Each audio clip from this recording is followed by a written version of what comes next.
Hello, and welcome to Street Aesthete. This is the show where we explore street view coverage of a noteworthy location, looking out for beautiful architecture and stunning scenery, while I amuse myself by remarking on what we see.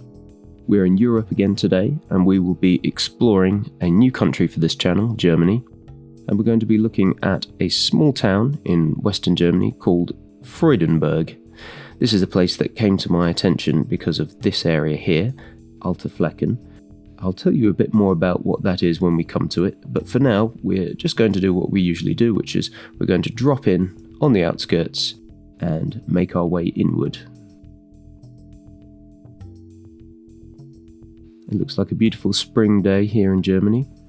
We've got some lovely blossom on display here, and a little bit overcast, but a bit of sun coming through as well.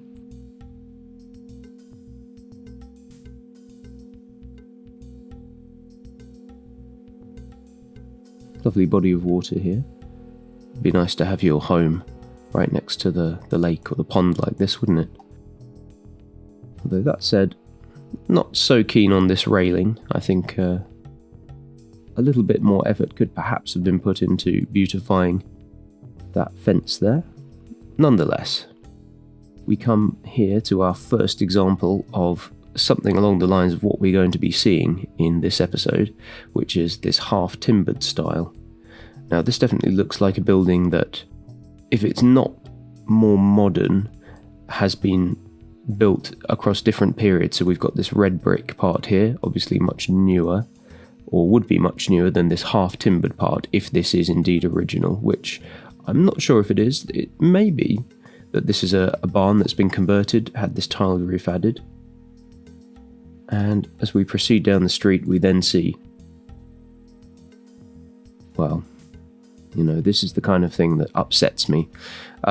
It's not totally without aesthetic charm. At least it's not one long flat surface. We've got this recessed part here, and then another recessed part, and it's not in a completely regular pattern, so at least it isn't one great ugly wall hitting the eye as you come to it, but the colours, the flatness of the roof, all very uninspiring. And then we have something different altogether again here. We've got more of a neoclassical design with this. Look at this wonderful Baroque kind of grape design that we've got on the roof here. Let's see if we can get a slightly better look at that. Yeah, bunches of grapes, really nice. Nice bit of decoration. These classical motifs above the windows, the little protruding windows on top. I think the only complaint that I have about this building is the colour palette, which could certainly be more interesting. White and light grey. I wouldn't mind if there was a little bit more contrast in the colours there. Even if it were a slightly darker grey, that would perhaps be more appealing, something more along the lines of the tiles up here. But certainly, you know, a yellow, a green, a blue, a red, any of these colours would be preferable to grey. But as we will see, it may not be so out of keeping with the vernacular style of the architecture around here. We'll come to vernacular in a moment, but I just want to comment on this building here, which is also quite a distinctive style, isn't it? Even on this one street approaching the town, we're sort of starting to get quite a lot of interesting architecture. There's this more of this kind of fish scale tile design that we see on the roof here, which is quite appealing, it must be said. And this kind of barn shape that we have on the roof here reminds me somewhat of, I suppose it reminds me of North American architecture inspired by Scandinavian architecture, that kind of red barn look. But then we've got the grey colour that is in keeping with the rest of the town. And not at all an unattractive building. I suppose I would just like to have seen a little something on the roof here, perhaps an echo, a parallel pattern with the shape of the roof here, just to finish it off. And we've got some more half timbering going on here. Don't worry, there's going to be lots of that for us to look at. So I'll just dwell for a moment longer on this building here. Again, the fish scale design. Little hint of the neoclassical here, and a nice little kind of striped alternating pattern. And then the green shuttered windows. Yeah, really nice. Again, kind of grey, but in keeping with the traditional architecture of the town. And this is a very nice gable here. Yeah, is that, do you think, painted on, this vine design, painted onto the wood, or is that actually cut out of the wood? Cut out would obviously be more impressive, but I'm not complaining. That's the sort of thing that, really tops off the top of a building, gives it that sense of completion, and accentuates the symmetry of the building too.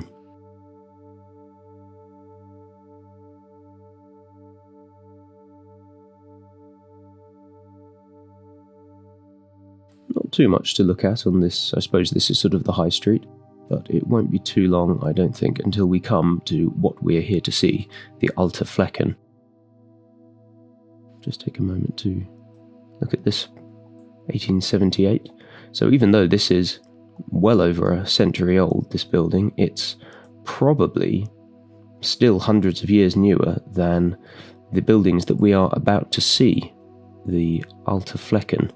And I think it's going to be time to, to go off the main path and see if we can find the Alte Flecken. So the Alte Flecken, the old spots, I think that means in German as far as I understand, and I think something maybe a little bit lost in translation. When I put it into Google Translate, it came out as old stains, and I don't think that's what we're talking about here, because it's not as though these buildings are kind of a stain on the town or anything like that. Far from it.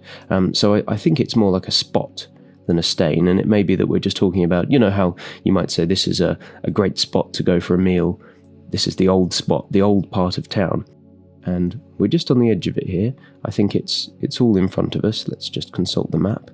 Yeah, so we've only got a few streets to explore here, although there are a few more running parallel. But basically, this is a very well preserved part of the town that has lots and lots of these wonderful old half-timbered buildings.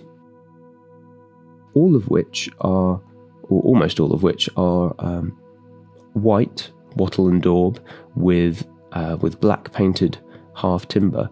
And I suppose the thing that's particularly remarkable about this area, and here we are at the Tourist Information Centre, this is the sort of place that people will go to visit. The thing that's remarkable about it is the cohesion of the town. And just as I say that, we see something of the half-timbered regularity being broken by the tiled pattern here, but it's somewhat in keeping in that if it's all black and white on the old half-timbered buildings, at least it's kind of white and dark grey. So, maintaining something of the colour palette of the place. These obviously are very, very old buildings. I'd hazard a guess at, at least 400 years old. They could be as old as 16th century or even earlier for all I know. And so naturally, over the course of time, they may need repair and maintenance, and so it's understandable that some of the facades have to be replaced with tiling just to keep the building standing, basically. But it's great to see that so much of the half-timbered traditional building is still visible, and also great to see this cobbled paving, the fanned style, really gives it a sense of authenticity, although I'm sure actually these paving stones were probably laid in the 20th century, or even more recently for that matter.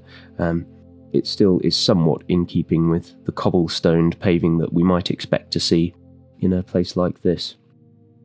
The yellow bins, a little bit out of keeping, but let's not forget that this is actually a real residential town. You know, people live in these houses, and they probably have to pay quite a lot to do a lot of work for their upkeep. So we won't begrudge them a few bins, but some really lovely little details here. A lick of colour, and yeah, just a little bit of extra flair.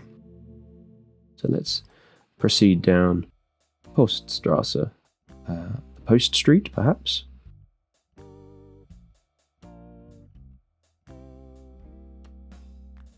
And I said I was going to talk about vernacular, so let's discuss vernacular for a little bit. Although it's hard to talk about high-minded concepts when you're just presented with such a beautiful scene as this. The beautiful white blossom and all of these great facades. And you can see that this would be a really lovely place to walk around in the evening time as well. You know, they've hung some lovely coloured lights in the tree there. A fabulous flower bed. Look at those. Are they tulips, or are they begonias? Actually, they look a bit big for tulips. Yeah, really just gorgeous and, you know, beautifully kept. And you can see that, you know, there's more to explore. If you were a resident, you could be going down this little side alley. Perhaps they've got a garden at the back there. Just lovely. So, the vernacular. What does vernacular mean? Well, when we think about language, vernacular is the language, the way that people speak that has arisen organically out of the uneducated people who live in a place. You can think of when holy texts like the Bible are translated from Latin or Greek. We talk about them being translated into the vernacular, which is the local language, so it might be translated into English, for example. That was probably not at a dissimilar time to when these buildings were constructed.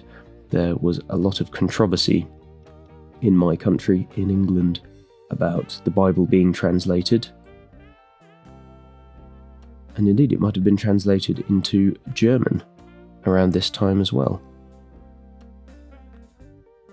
And so the equivalent in architecture is building styles that have arisen from regional cultural traditions involving the use of local building materials and architectural features that are adapted to the local climate.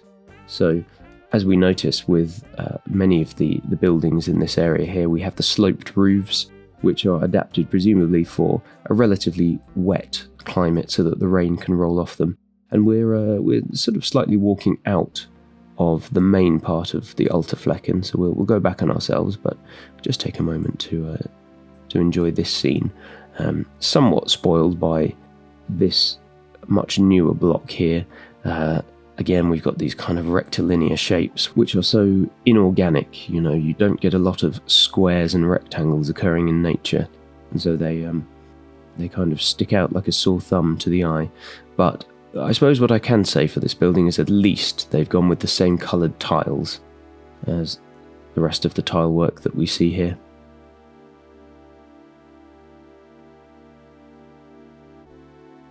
And when it comes to the vernacular style, because it's so particular to place, each different country, each region has its own vernacular. Asian buildings look very different to European buildings, look different to African buildings, and so on, and all of the regional variation that goes with that. And so it's great to see a place that has maintained so much of its traditional architecture here, and indeed has put some effort into making sure that the new architecture is in keeping with the style here.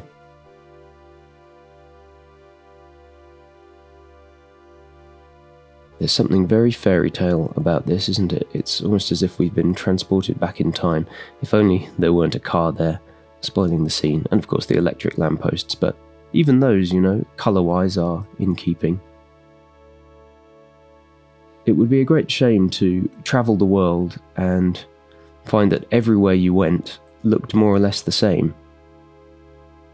To come to Germany and see the same glass and steel skyscrapers that you see everywhere, and indeed in big cities that is the case, but not in the town of Freudenberg. Here, the architectural heritage has largely been preserved. Now we've come to a bit of a corner here where we can't proceed exactly on foot in the coverage, but let's see if we can get onto a photosphere here.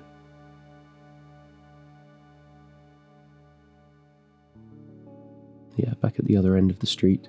We were here earlier. Can we proceed? Yes, we can. And just wonderful, isn't it? Just a fantastic scene.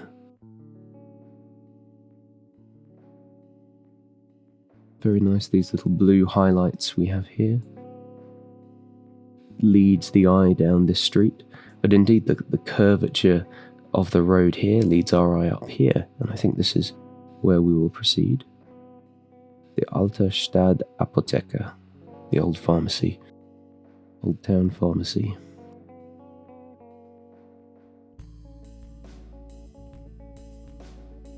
And this is the sort of thing, when I mentioned that fence around the pond earlier, how it was rather unimaginative, lots of straight parallel lines.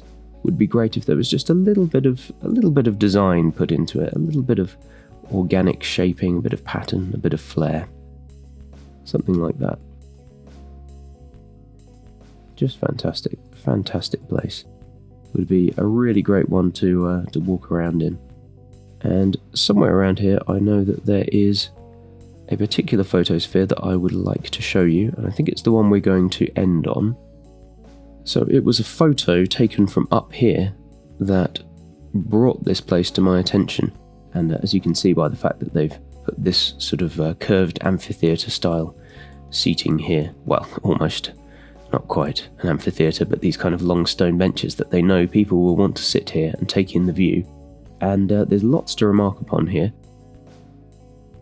It looks as though we're, January, it's in winter. It's a shame we couldn't see a picture in springtime like the rest of the coverage, but and to see these hills bursting with greenery and the little spots of blossom in the town. But this is really what we're interested in. And from this vantage point, it's easy to see something that I talk about often on this channel, which is aesthetic cohesion. Here we find the streets are very legible because of the regularity of the triangular roofs. We can see one street here, another one here, another here, another here, another here. It's easy to read the street layout here. We can tell quite easily what we're looking at, which almost makes it feel smaller, in that we can sort of encompass this town within our mind's eye and we can understand the area that it occupies. And I quite like that about it, it gives it this kind of cosy neighbourhood feeling. It's the sort of place that you would know every part of the town, and you might well know a lot of the people who lived in it, and kind of have a real sense of community here. So that's the first thing to say about cohesion. Then the next is perhaps the most obvious point, which is that almost every building here, with a few tiled exception, has on its facade this black and white coloured, half-timbered building style in evidence. And so that gives the whole a great sense of cohesion. We can really see that this is all part of one place. But then each building is actually very unique. There are no two timber patterns that are the same. There are, of course, vertical lines and horizontal lines, but they are often not symmetrical with their neighbours, in fact never symmetrical with their neighbours, not even symmetrical within the same building. We can see this is slightly off-centre here. We have echoes, like the diagonal panels here, and then we have different sets of diagonals, like this larger one here. And this building in particular here comes to my attention. we can see this long diagonal across the middle, which makes you wonder, was the original outline of the building that? Was this a slightly smaller one, and then they extended it with this extra bit here, built on top? Or was it always designed that way? And then finally we have little splashes of colour here and there, a little bit of red, and we've seen, as we've walked around the town, there are bits of blue, little bits of individual expression on the buildings, little bits of character. And so what you end up with is a place that is both extremely cohesive and feels like one whole, but also a place that is irregular enough, as in not an easily identifiable pattern, that it really catches the eye and keeps the eye interested, keeps drawing you in.